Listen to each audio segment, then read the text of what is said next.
So the role of the investigator is changing, right? The way we're going in the industry, we're missing some basic skills that investigators had when we started because of the access to so much information that's out there and the data tools, the AI tools, the analytics that's available to process lots of information quickly and find him. Are we missing the basics? Are we missing the getting out on the street, speaking to people, doing the field work? Where's the balance? It's hard to say, but I think that essential for our work now in this time is to have the multidisciplinary team to conduct really professional and satisfying, is that the right word, investigations.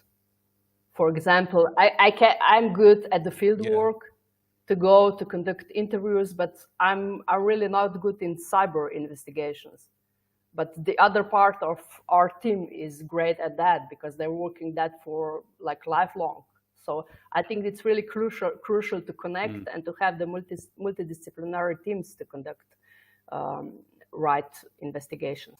Yeah, you're right. You don't conduct an investigation by yourself. There's more than one step. What's the challenge then? What's the challenge for you in conducting these investigations, both locally in your jurisdiction and globally? A little bit of jurisdiction, because we have really strict jurisdiction, and also, to have the right amount of the time, because it's running really fast and we have a lot of cases every day coming in, and that's the main issue that I have right now. And the challenges for an investigator coming into the industry, as compared, I don't know what it was like in Slovenia, but I suspect very similar to the rest of the world. Going back when we started, a big part of the market was either ex-police or ex-military personnel that would come into the market at a later time in life towards retirement, maybe not retirement, but towards retirement, and come in to utilize the skills they learned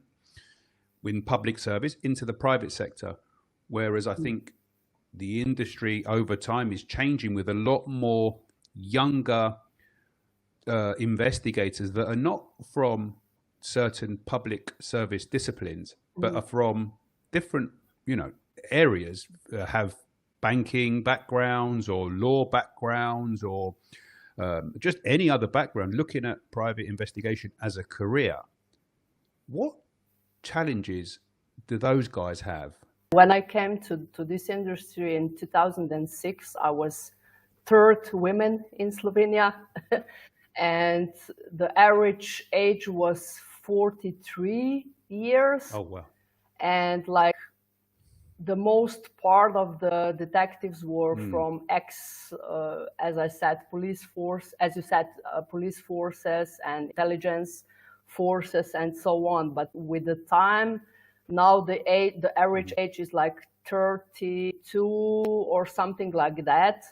And the most of the new detectives are coming directly from the faculty. And the main issue is that they don't have any, field knowledge, and it's really hard for them to start.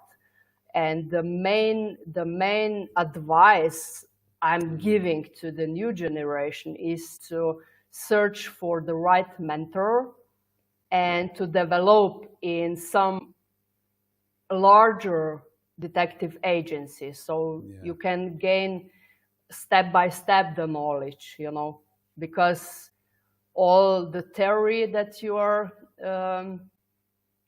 given in the faculty is not enough for the field work, and that's daily basis hard work, 24/7, years on years, and then you're achieving something. But after 20 years, I'm not, how should I put that? Every day I also call the lawyer or the colleague to ask for some advice in the case when I need it. I had a few good mentors, but Did you have a mentor? For Slovenia, for example, we had 100 licensed detectives, and yeah, I put every time when I give lectures at our faculty, I put the advice that they should call around and ask if someone had time to to take them to the mentorship. But also the worldwide, maybe you can use our network, or also the Council of International Exchange program that I'm leading. Tell us a little bit about that. I'm the lead of it, and it started last year. I hosted the Czech detective here in Slovenia for several days. And now on Sunday, I traveled from Prague back home when I hosted the Indian investigator there in the office of Detective David Karas in Prague. So it's a great opportunity, to exchange experiences in our field of work, and, to gain the experience on the field, not just like on the conferences when we see each other and speak, but you can go on the field actually and see how is work conducted there. For example, like we were now in Prague. Just so we're clear, you host an investigator from a different country and you show them how the field work is done in Slovenia, for example, and then you would exchange that in a different country. That member or that local investigator would show someone from a different country how the work is done in their own country.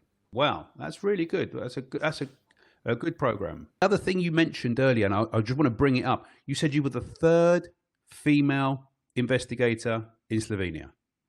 Are there not many female investigators in Slovenia, or are there been more after you? Back then I was the third, but now we have like 40% of female investigators here in Slovenia. So we're really above the average in global wide, because I think the average global is like 20%. Yeah, I would. Is it 20%? It was when I started a very male-dominated industry, but that's changed. I think. I think that it's changed, and it will continue to change depending on skill sets, job requirements. I don't think that's an issue anymore in this industry, because the role as well is changing of the investigator. So we're going to finish off with leadership. Before we get into leadership, in your opinion, what three qualities makes a strong leader? I think the core principles is integrity. That's the first and main quality, because you can ensure that every investigation is conducted lawfully and responsibly.